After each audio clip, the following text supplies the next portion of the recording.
Horror कहानियां थी। खून की प्यास पार्ट 2। और उसके बाद वो जंगल एक बार फिर से सुमन की चीखों से गूंज उठा। लेकिन आज की रात सुमन की चीखों को सुनने वाला वहां पर कोई भी नहीं था। अगर वहां पर कोई मौजूद था तो बस हरिया, जो कि अब एक भेड़िए में बदल चुका था। सुमन के बालों को पकड़कर घसीटते हुए वो जंगल के बीचों बीच एक जगह पर ले जा रहा था। अगली सुबह गांव में। अरे भाई, पता नहीं क्या बात है। अपने गांव का हरिया किसान और उसकी पत्नी सुमन दोनों गायब हैं। दोनों का कोई अता पता नहीं। अरे कैसी बातें कर रहे हो भाई, ये कब हुआ है? अरे पूरे गांव में खबर फैली पड़ी है। कल रात को दोनों खेत की तरफ जा रहे थे, लेकिन लौटकर आए ही नहीं। तो हो सकता है अपने खेत पर होंगे। पूरा गांव ढूंढ कर आया है भाई। जानते हो क्या मिला वहां पर? क्या हुआ भाई? क्या मिला? बताओ हमें, क्या मिला? अरे हरिया की पत्नी सुमन के कपड़े पड़े हुए थे।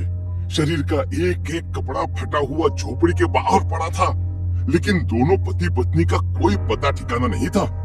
अरे भाई, लेकिन उसका जो दोस्त है ना रामू किसान, उससे पता करके आते हैं ना। अब तक तो दोनों साथ ही खेत पर जाया करते थे। हाँ हाँ हाँ, हमें उसके घर जाना चाहिए भाई। चलो चलो वहां चलते हैं, चलो। वो सारे लोग रामू के घर पर पहुंचते हैं। रामू अपने घर के बाहर बैठकर हुक्का पी रहा था। आज सारे के सारे लोग टोली बनाकर मेरे घर क्यों आ रहे हैं? क्या कोई मर गया क्या भाई? अरे कैसी बातें कर रहे हो? तुम्हारा सबसे अच्छा दोस्त हरिया और उसकी पत्नी गायब है, और तुम यहाँ बैठकर हुक्का पिए जा रहे हो?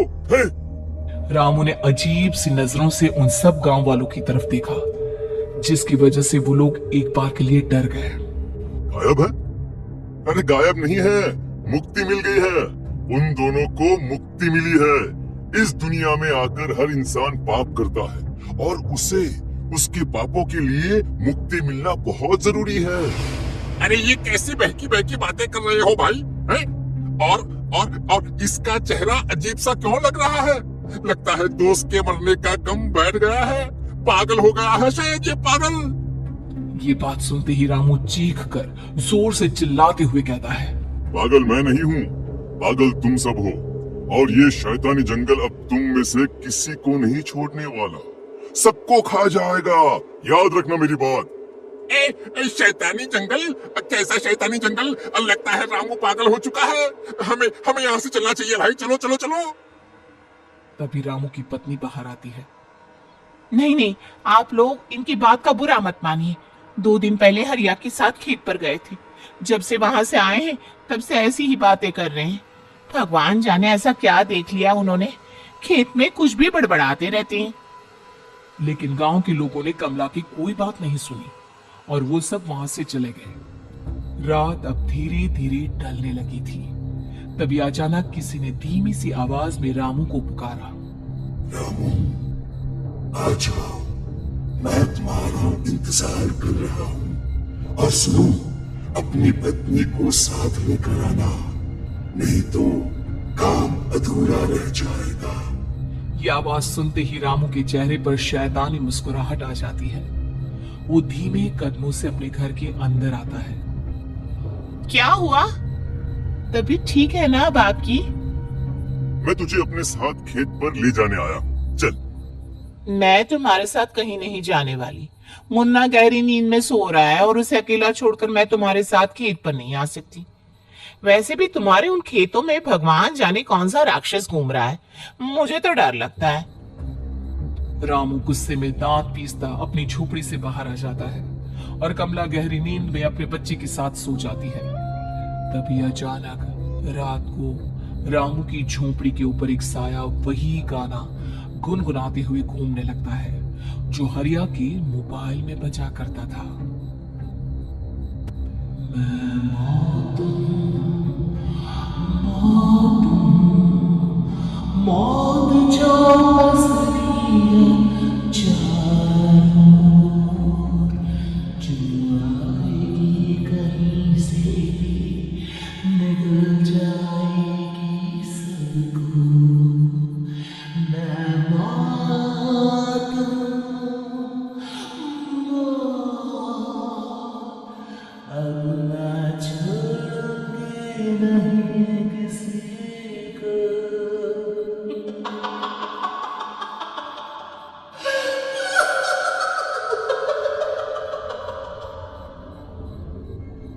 ये आवाज सुनकर रामू की पत्नी कमला की आंख खुलती है और वो देखती है कि उसका मुन्ना अपनी जगह से गायब था। कमला चीखते हुए बाहर दौड़ कर आती है। वहां पर उसने देखा कि रामू ने अपने बच्चे को झोपड़ी के बाहर एक पेड़ से उल्टा लटकाया हुआ था और उसका बच्चा चीख चीख कर रो रहा था। वहीं दूसरी तरफ एक साया बच्चे के ठीक नीचे आग जलाकर उसके चारों तरफ हैवानों की तरफ नाच रहा था। छोड़ दो मेरे बच्चे को। अरे क्या कर रहे हो तुम? शर्म नहीं आती तुम्हें अपने ही बच्चे को इस तरह मौत के हवाले करते हुए? अपना बच्चा? किसने कहा ये मेरा बच्चा है? अरे ये तो उस रामू की औलाद है, इस गांव के किसान रामू की, और मेरी दुश्मनी इस गांव के हर इंसान के साथ है। क्या कैसी बात कर रहे हो तुम?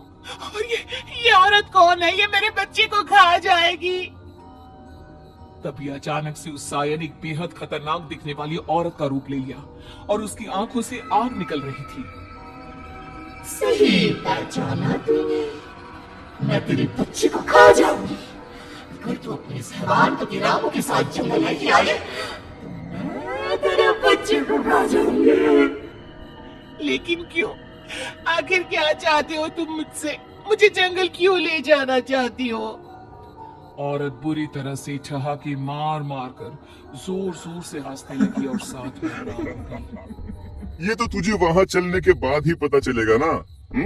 अगर तू नहीं आई तो थोड़ी देर में तेरा ये बच्चा आग में जलकर मर जाएगा। चल जल्दी। नहीं नहीं, मेरे बच्चे को छोड़ दो। तुम जहाँ कहोगे मैं तुम्हारे साथ चलने के लिए तैयार हूँ। और उसके बाद उस बच्चे को झोपड़ी में लिटाकर आगे आगे वो साया चल रहा था और उसके पीछे पीछे रामू अपनी पत्नी के बाल पकड़कर उसे घसीटते हुए जंगल की तरफ ले गया। जंगल में जाने के बाद कितनी खूबसूरत हो तुम। आज की रात बस तुम और मैं एक दूसरे के साथ रहेंगे। मुझे तुमसे बहुत डर लग रहा है। तुम्हें क्या हो गया है? तुम तो बिल्कुल ठीक थे। वो होगा जो हमारे बीच होना चाहिए। तो आओ अपने आप को मेरे हवाले कर दो। कमला ने डर की वजह से अपनी दोनों आंखें कसकर बंद कर ली थी। रामू ने बुरी तरह से चीख कर कमला से कहा, आंखें खोलो अपनी और मेरी तरफ देखो।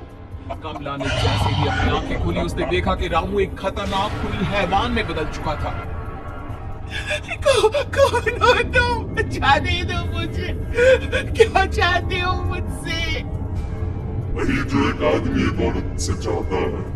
मैं तुम्हारा पति रामू नहीं, बल्कि इस जंगल का एक भेड़िया, और आज की रात तुम्हारे खून से अपनी प्यास बुझा जाऊं। और उसके बाद वो जंगल कमला की दर्दनाक चीखों से गूंज उठा। अगली सुबह कमला के कपड़े भी जंगल में उसी तरह पाए गए जैसे कि सुमन के पाए गए थे। इस घटना के बाद पूरे गांव में दहशत का माहौल था। अपने माँ बाप की मौत और गांव में हो रहे इस तरह की घटनाओं की खबर सुनकर किशन शहर से गांव लौट आया था। अपने माँ बाप की बेदर्द मौत की वजह से वो बहुत परेशान था। तभी अचानक उसे अपने घर में खाट के नीचे पड़ा हुआ वो मोबाइल फोन मिला जो उसने अपने पापा हरिया को गिफ्ट किया था। अरे कितने प्यार से पापा के लिए मोबाइल फोन लेकर आया था। इसे एक दिन भी काम में नहीं ले पाए।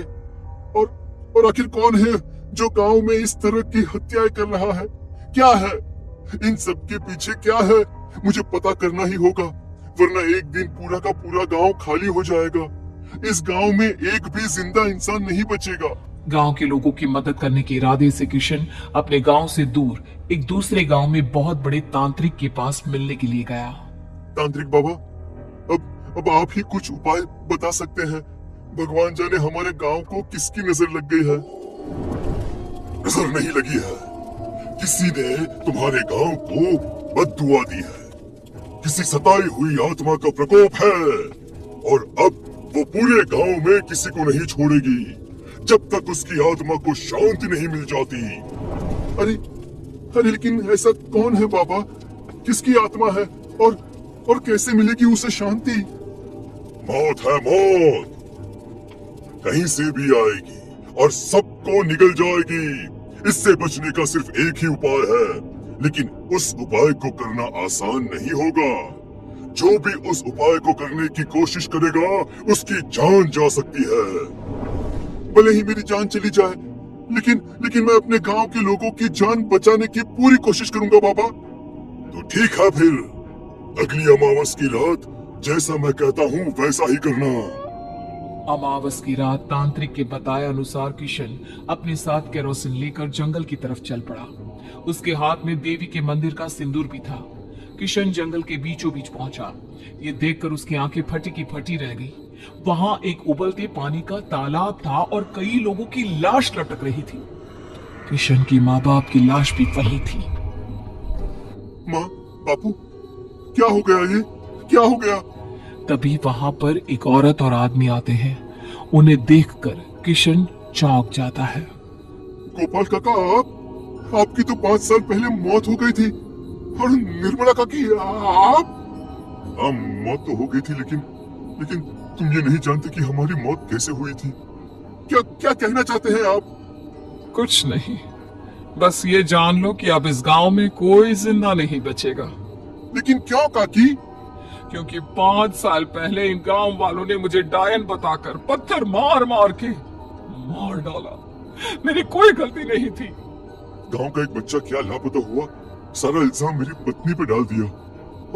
और जब मैंने निर्मला की जान बचाने की कोशिश की तो मुझे भी मार डाला। आपके साथ ये बहुत गलत हुआ काकी, लेकिन आप जो कर रहे हैं वो भी सही नहीं है ना? तुम यहाँ से चले जाओ, वरना तुम भी नहीं बचोगे। हमारी आत्मा पिछले 5 साल से मुक्ति के लिए भटक रही है। चले जाओ यहाँ से। मौका देखकर किशन सिंदूर उन दोनों के ऊपर डाल देता है। उनका शरीर जलने लगता है और वो भयानक तरीके से चिल्लाने लगते हैं। अगले ही पल किशन उनके ऊपर केरोसिन डाल देता है और वो दोनों जल जाते हैं। किशन अपने माँ बाप और दूसरी लाशों का अंतिम संस्कार करवाता है और अपने घर लौट आता है। लेकिन वो अभी भी इस बात से अनजान है कि मोबाइल अभी भी बज रहा था। मैं मौत हूँ, मौत